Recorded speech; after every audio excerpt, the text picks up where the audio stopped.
یہ کہانی ایک ایسے شخص کی ہے جو اپنے ہمزاد کو قابو کرنے میں کامیاب ہو گیا تھا۔ اگر آپ نے اس کہانی کو شروع سے نہیں سنا تو ڈسکرپشن میں آپ کو اس کہانی کی پہلی قسط کا لنک مل جائے گا، وہاں سے آپ اس کہانی کو شروع سے سن سکتے ہیں۔ چلتے ہیں کہانی کی اگلی قسط کی طرف۔ میں ہمزاد کی بات سن کر خاموش رہا۔ میں نے اس کی بات سننے کی خواہش ظاہر نہیں کی تھی، لیکن یہ جاننے کے لیے ضرور بےتاب تھا کہ وہ کیا مصلحت تھی جس نے ہمزاد کو میرا حکم ماننے سے روکا۔ ہمزاد نے میرے چہرے سے اندازہ لگا لیا کہ میں اس کی بات سننے کا منتظر ہوں۔ اس کے بعد وہ مجھے حالات سے آگاہ کرنے لگا۔ آپ کو غالباً یاد ہوگا جس رات ہم نے ماہپارہ پر حملہ کیا اور اس پر قابو پا لیا تھا، تو وہاں سے لوٹتے وقت جبار اور ماہپارہ کی نظریں ایک دوسرے سے ملی ہوئی تھیں اور جبار حیرت سے کھڑا ہوا تھا۔ پھر جب میں نے اس کا شانہ ہلایا تو وہ جیسے کسی خواب سے چونک اٹھا تھا۔ وہ کمرے سے نکلتے نکلتے بھی پیچھے مڑ مڑ کر دیکھا جا رہا تھا۔ وہ سب کچھ بے معنی نہیں تھا۔ ماہپارہ اچھی طرح جان چکی تھی کہ اب وہ آپ سے مکمل طور پر شکست کھا چکی ہے، لیکن اس نے بازی ہارتے ہارتے پھر ایک چال چل دی۔ اسے اگر کوئی ضد تھی تو صرف یہ کہ وہ آپ کے سامنے نہ جھکے۔ اسے علم تھا کہ اس پر دو ہمزادوں کی مدد سے قابو پایا گیا ہے۔ اس کی قوتوں کو تو خیر آپ مطلوب ہونے سے نہیں بچا جا سکتا تھا، مگر یہ ضرور ممکن تھا کہ وہ جبار کو اپنے دام حسن میں گرفتار کر کے آپ سے سرکشی پر آمادہ کر دے۔ جبار اس کے حسن سے اس حد تک متاثر ہوا کہ وہ آپ سے ٹکرانے تک پر آمادہ ہو گیا، اور یہی ماہپارہ کا مقصد تھا۔ میں نہیں کہہ سکتا کہ اگر میں اس وقت آپ کا حکم مان لیتا اور جبار کو کوئی نقصان پہنچانے کی کوشش کرتا تو کیا صورتحال پیش آتی، لیکن میں اس بات سے ضرور آگاہ تھا کہ ایسی صورت میں جبار اپنے ہمزاد کی مدد ضرور حاصل کرتا، اور پھر کیا ہوتا یہ کچھ نہیں کہا جا سکتا۔ ہاں، یہ ممکن تھا کہ ماہپارہ اپنے مقصد میں کامیاب ہو جاتی۔ ہو سکتا تھا کہ میں اور جبار کا ہمزاد دونوں آپس میں ٹکرا کر ختم ہو جاتے، اور نہ صرف جبار اپنے ہمزاد سے محروم ہو جاتا بلکہ آپ بھی میری غیر موجودگی میں بے دست و پا رہ جاتے، اور یہ نتائج بڑے بھیانک ہوتے۔ میں آپ کو یہ بھی بتا دوں کہ اگر دو ہمزاد ایک جگہ موجود ہوں تو ایک دوسرے کی گفتگو سننے کے اہل ہو سکتے ہیں۔ جبار کے ہمزاد کی موجودگی میں آپ کو ان تمام تفصیلات سے آگاہ نہیں کر سکتا تھا، اور ایسی صورت میں تو ہرگز نہیں جبکہ جبار سرکشی پر آمادہ تھا۔ میں نے بہت کم عرصے میں تمام حالات پر غور کیا اور فیصلہ کر لیا کہ اس وقت جبار سے ٹکرانا کسی بھی صورت میں ہمارے حق میں نہیں۔ میں واقف تھا کہ آپ میری حکم عدولی پر سخت برہم ہوں گے، لیکن میں آپ کی وقتی برہمی کو برداشت کرنے پر مجبور تھا۔ جبار کے ہمزاد نے جب اسے یہ بتایا کہ میں نے آپ کا حکم ماننے سے انکار کر دیا ہے تو وہ مطمئن ہو گیا۔ پھر اس نے فیصلہ کیا کہ اسے یہاں نہیں رہنا چاہیے، اور وہ اپنے ہمزاد کے ساتھ یہاں سے چلا گیا۔ میرا مقصد دراصل یہی تھا کہ جبار پر یہ ظاہر کر دوں کہ میں پیچھے ہٹ گیا ہوں، تاکہ وہ آگے بڑھے، اور اس کے آگے بڑھنے کا مطلب سوائے اس کی تباہی کے اور کچھ نہیں تھا۔ اتنے دن آپ کے ساتھ رہ کر جبار کو احساس ہو چکا تھا وہ کتنی بڑی پراسرار قوت کا مالک ہے، اور اس سے کیا کیا کام لے سکتے ہیں۔ یہاں سے نکل کر جبار نے اپنے ہمزاد کو حکم دیا کہ وہ اسے کسی محفوظ جگہ پہنچا دے۔ اس کے ہمزاد نے اسے پارک سرکس کے علاقے میں ایک غیر آباد مکان میں پہنچا دیا۔ آپ شاید یہ بھی نہیں بھولے ہوں گے جبار کئی راتوں کا جاگا ہوا تھا، اسے نیند کی سخت ضرورت تھی، مگر ظاہر ہے اس کا ہمزاد اسے کیوں سونے دیتا۔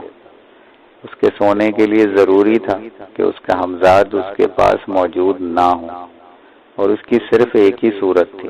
میری توقع کے مطابق جبار نے اپنے ہمزاد کو حکم دیا کہ وہ ماہپارہ کو اٹھا لائے۔ میں واقف تھا کہ وہ اس صورتحال میں سوائے ماہپارہ کے کسی اور کی خواہش نہیں کر سکتا تھا۔ حالانکہ ماہپارہ اس کے دل و دماغ پر چھائی ہوئی تھی۔ ماہپارہ اس کے پاس پہنچی تو اس نے جبار کو لاکھ سمجھانے کی کوشش کی کہ ایسا کرنا اس کے لیے خطرناک ہو سکتا ہے، لیکن ماہپارہ کی تمام پراسرار قوتیں سلب ہو چکی تھیں۔ اب وہ قطعی ایک معمولی اور لاچار لڑکی تھی جو اپنی مدافعت میں کچھ بھی نہیں کر پاتی۔ جبار کو روکنے کا مقصد صرف یہ تھا کہ اس کی دانست میں یہ سب کچھ جبار کے حق میں بہتر نہیں۔ اس طرح جبار پر بے خبری میں آپ کی طرف سے حملہ کیا جانا بھی ممکن تھا، اور جبار کی شکست کا یہ مطلب ہوتا کہ اس کی آخری چال بھی ناکام ہو جاتی، لیکن جبار اس وقت کچھ بھی سننے کے لیے تیار نہیں تھا۔ اسے تو ماہپارہ کی قربت نے پاگل بنا دیا تھا، اس میں کچھ سوچنے سمجھنے کی صلاحیت نہیں رہی تھی۔ ماہپارہ نے موقع محل کی نزاکت کو محسوس کرتے ہوئے بڑی منتوں اور سماجتوں اور عشق کے واسطے دے کر جبار کو بڑی مشکل سے اس بات پر آمادہ کیا کہ فی الحال وہ اپنے ارادے سے باز آ جائے، اور اس نے جبار کو یقین دلایا کہ ماہپارہ اب صرف اسی کی ہے، اور وہ اس سے شادی کرنے کے بعد اپنی بقیہ زندگی اس کے قدموں میں گزار دینا چاہتی ہے۔ یہ کہہ کر ماہپارہ کوئی بہانہ کر کے اس کے پہلو سے اٹھ کر دوسرے کمرے میں چلی گئی۔ جبار کافی دیر اس کا منتظر رہنے کے بعد اٹھا اور برابر والے کمرے میں ماہپارہ کو جا کر دیکھا، جہاں وہ اپنا لباس درست کرنے گئی تھی، لیکن کمرہ خالی تھا۔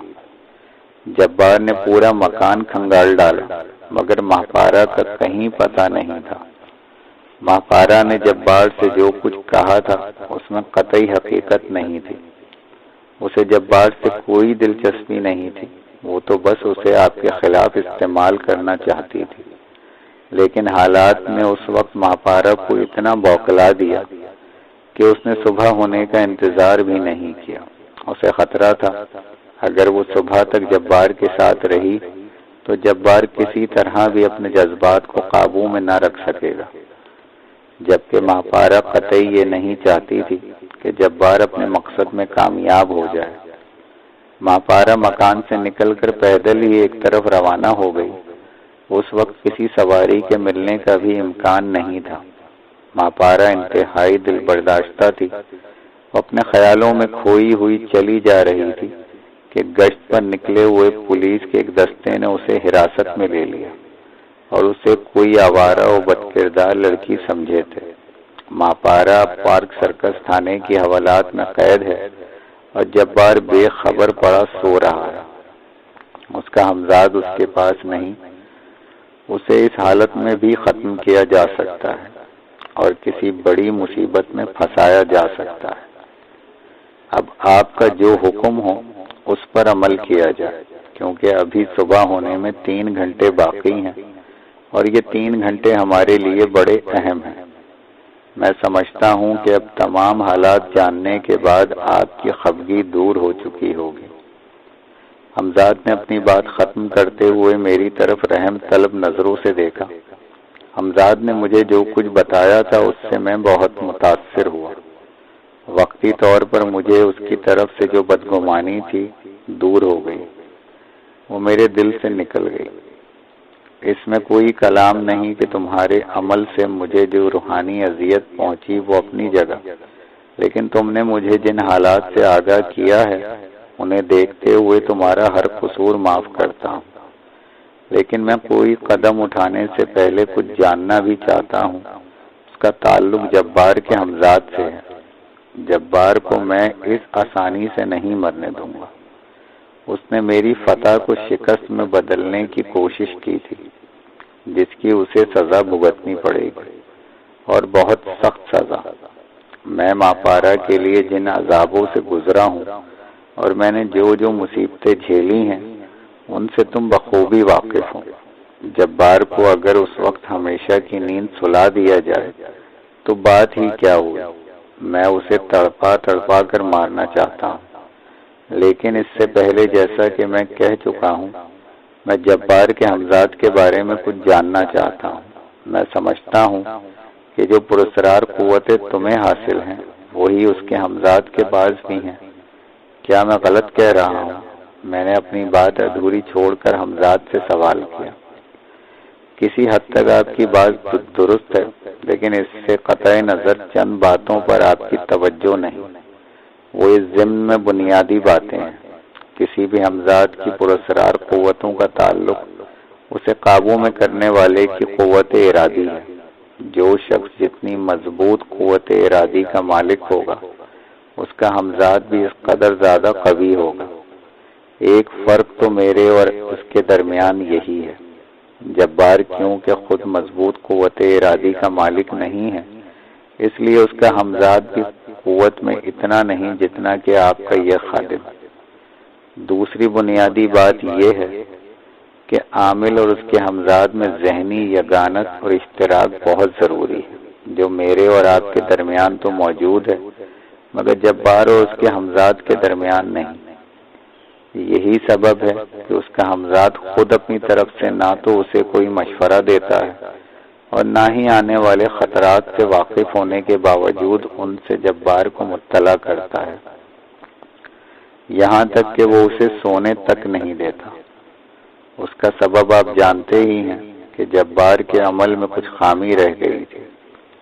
جبار اسے جو حکم دے گا وہ صرف اس پر عمل کرنے کا پابند ہے، خواہ اس کے نتائج جبار کے حق میں ہوں یا نہ ہوں۔ غالباً اب آپ اچھی طرح سمجھ گئے ہوں گے کہ مجھ میں اور جبار کے حمزات میں کیا فرق ہے۔ حمزات نے مجھے پوری تفصیل سے آگاہ کیا۔ وقت تیزی سے گزرتا جا رہا تھا اور اب مجھے تمام حالات کو جاننے کے بعد جبار اور ماپارا کے بارے میں کوئی فیصلہ کرنا تھا۔ میں آنکھیں بند کر کے سوچنے لگا۔ ماپارا تک پہنچنے کے لیے جبار کو راستے سے ہٹانا ضروری تھا۔ سوچتے سوچتے میرا ذہن ماضی کے ایک واقعے کی طرف چلا گیا جب میں ناپاکی کی حالت میں پولیس کے ہتھے چڑھ گیا تھا اور مجھے جیل کا منہ دیکھنا پڑا تھا۔ پھر مجھے جیل کے مصائب و تکلیفیں یاد آ گئیں۔ پولیس جبار کی تلاش میں تھی اور اس کی نظر میں وہ ایک خطرناک مجرم تھا۔ اگر وہ کسی طرح پولیس کی ہاتھ لگ جائے تو اس کے لیے سوائے پھانسی کے اور کوئی سزا نہیں ہو سکتی۔ یہی نہیں بلکہ اسے سزائے موت پانے سے پہلے طرح طرح کی اذیتوں سے بھی گزرنا پڑے گا، کیونکہ وہ ایک انگریز کا قاتل بھی ہے۔ اس پر انگریزوں کے خلاف کام کرنے والی خفیہ تنظیموں میں شامل ہونے کا الزام بھی ہے۔ یقیناً وہ ان خفیہ تنظیموں کے بارے میں جاننے کے لیے اسے انتہائی اذیتیں دیں گے، چاہے وہ اذیتیں برداشت کرتے کرتے مر ہی کیوں نہ جائے۔ جن کے بارے میں وہ کچھ نہیں جانتا تو بتائے گا کیا؟ جب وہ نہیں بتائے گا تو اس کی اذیتیں اور بڑھا دی جائیں گی۔ وقت کم رہ گیا ہے۔ حمزات کی آواز نے میرے خیالوں کا سلسلہ منقطع کر دیا۔ میں ایک نتیجے پہ پہنچ چکا ہوں، وہ یہ کہ جبار پولیس کو آپ کی یہاں موجودگی کے بارے میں مطلع کر سکتا ہے اور اس فلیٹ کا پتہ بھی بتا سکتا ہے۔ تمہارا کہنا درست ہے، لیکن کیا ہم اسی وقت کہیں اور منتقل نہیں ہو سکتے؟ مشکل ضرور ہے، ناممکن نہیں، حمزات نے جواب دیا۔ پھر کچھ سوچ کر بولا، خطرہ تو بہرحال ہے، مگر یہ رات آپ کو ذکریہ اسٹریٹ کی ناخدا مسجد میں گزارنا پڑے گی۔ صبح ہوتے ہی میں کسی دوسرے فلیٹ کا انتظام کر دوں گا۔ ٹھیک ہے، تم مجھے وہاں پہنچا دو۔ صبح جو ہوگا دیکھا جائے گا۔ خطرات تو قدم قدم پر ہیں، آخر ان سے کب تک بچا جا سکتا ہے؟ اور ماپارا کے بارے میں کیا ارشاد ہے؟ حمزات نے پوچھا۔ میرا خیال ہے کہ 2-3 گھنٹے حوالات میں گزارنے سے اس کا کچھ نہیں بگڑے گا، اور عین ممکن ہے صبح ہوتے ہی اس کے عزیز اس کی ضمانت کرا لیں۔ فی الحال تو تم مجھے ناخدا مسجد پہنچا کر روانہ ہو جاؤ، میں ہر قیمت پر صبح ہونے سے پہلے اسے گرفتار دیکھنا چاہتا ہوں۔ اس کے بعد میں نے جلدی جلدی اپنا کچھ ضروری سامان وغیرہ کپڑے سمیٹ کر اٹیچی میں ٹھونسے اور حمزاد کے ہمراہ روانہ ہو گیا۔ میرے علم میں نہیں تھا کہ میرے فلیٹ کے بالکل متوازی جو سڑک ہے وہی زکریا اسٹریٹ ہے، اور اس میں داخل ہوتے ہی بائیں ہاتھ کو ناخدا مسجد ہے، جس کا بڑا دروازہ اس وقت اندر سے بند تھا۔ لیکن ظاہر ہے کہ مسجد کا دروازہ بند ہونا حمزاد کے لیے کیا معنی رکھتا ہے۔ اس نے چند ہی لمحوں میں نہایت احتیاط اور خاموشی کے ساتھ مجھے مسجد کے دالان میں پہنچا دیا۔ وہاں میری ہی طرح اور چند مسافر بھی محو خواب تھے، جنہیں دیکھ کر شاید کسی مسافر خانے کی جگہ نہیں مل رہی تھی۔ میں بھی بغیر کوئی آواز پیدا کیے اٹیچی اور اپنی بیساکھیاں سرہانے رکھ کر ایک شخص سے ذرا فاصلے پر دراز ہو گیا۔ میں نے جبار کو اذیت میں مبتلا کرنے اور اس سے انتقام لینے کے لیے یہ تمام مصیبت اٹھائی تھی، ورنہ ایک صورت یہ بھی تھی کہ اسے سوتے میں ختم کر دیا جاتا۔ حمزاد اب جا چکا تھا۔ مجھے یقین تھا کہ کچھ دیر بعد ہی جبار پولیس کی قید میں ہوگا۔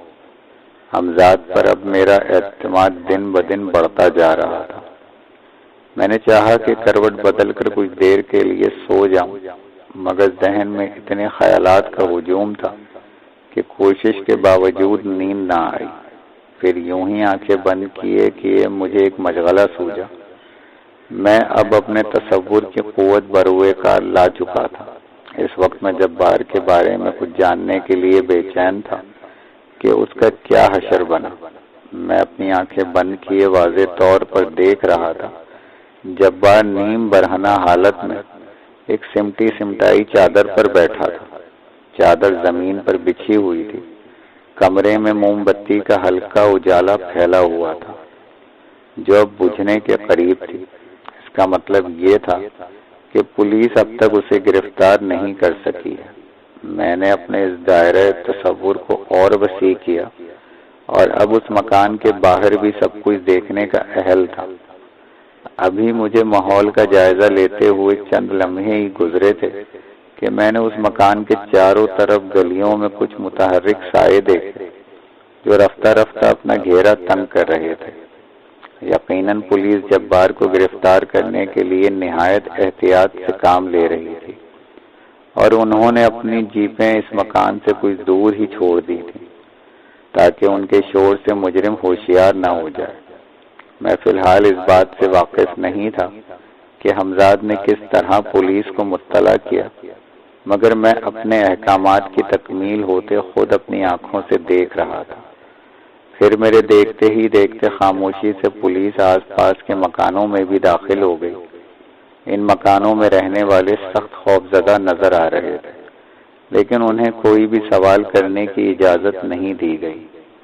ان میں خود بھی اتنی ہمت نظر نہیں آ رہی تھی کہ وہ پولیس کی اس کارروائی کے خلاف کوئی احتجاج کر سکتے۔ پولیس کے ہمراہ انہیں چند بڑے انگریز افسران بھی نظر آ رہے تھے، جن کی سرخ سرخ آنکھیں نیند کی وجہ سے جاگ رہی تھیں۔ ان کے چہرے پر ناگواری کے اثرات تھے، جیسے وہ اس سخت گرمی سے سخت غصے میں ہوں۔ جبار کی گرفتاری کے لیے حکام کوئی بھی غیر محتاط قدم اٹھانے کو تیار نہیں تھے، اس لیے انہوں نے جبار پر ہاتھ ڈالنے سے پہلے اس کے فرار کی تمام راہیں روک دیں۔ وہ اپنی نظر میں انتہائی خطرناک مجرم کو گرفتار کرنے جا رہے تھے جو ایک مرتبہ ملٹری کی سخت نگرانی کے باوجود فرار ہونے میں کامیاب ہو چکا تھا، جس کے فرار پر سخت کوہرام مچا تھا۔ ہر طرف بندوقوں کی نالیاں، رائفلیں اور ریوالور نظر آ رہے تھے۔ انگریز افسران نے احکامات جاری کیے تھے کہ جس حد تک ممکن ہو مجرم کو زندہ گرفتار کرنے کی کوشش کی جائے، اور انتہائی صورت میں جب کہ کوئی اور چارہ نہ ہو اور مجرم کے اچانک فرار ہو جانے کا خطرہ درپیش ہو تو اس پر فائر کیا جائے۔ یہ احکامات اس نے سرگوشی کے انداز میں دیے تھے۔ وہ کوئی بھی خطرہ مول لینے کے لیے تیار نہیں تھا۔ اس نے 2 افسروں کو کچھ اشارہ کیا، پھر اس کے حکم پر اس مکان کے باہر ایک بڑی سیڑھی لگا دی گئی۔ جن افسران کو اس نے اشارہ کیا تھا وہ جلدی سے آگے بڑھے اور اس سیڑھی پر چڑھنے لگے۔ ان دونوں کے ہاتھ میں ریوالور تھے۔ چند لمحوں بعد ہی پولیس کی ایک بڑی تعداد اندر داخل ہو چکی تھی۔ پولیس بہت جلد اس کمرے تک پہنچ گئی جس میں موم بتی کا اجالا پھیلا ہوا تھا۔